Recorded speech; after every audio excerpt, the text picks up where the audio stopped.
जिले सूर्यापेट के कुदाड़ में एक आरटीसी बस ने प्राइवेट ट्रैवल बस को टक्कर मार दी, जिसके नतीजे में 4 अफराद की हालत तशवीशनाक बताई जा रही है और बस मुतासिर हो गई।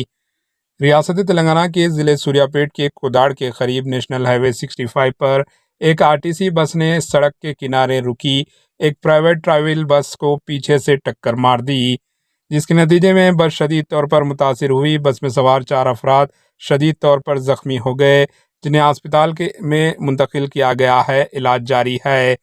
बस में सवार 30 अफराद जख्मी हुए, जिनकी हालत तशवीशनाक बताई है, जिसमें 4 की हालत नाजुक बताई जा रही है। जख्मियों को सरकारी अस्पताल मुंतकिल किया गया।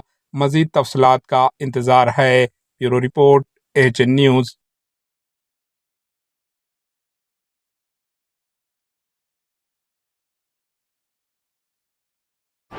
AHN न्यूज़ को लाइक करें, शेयर करें और सब्सक्राइब करना ना भूलें।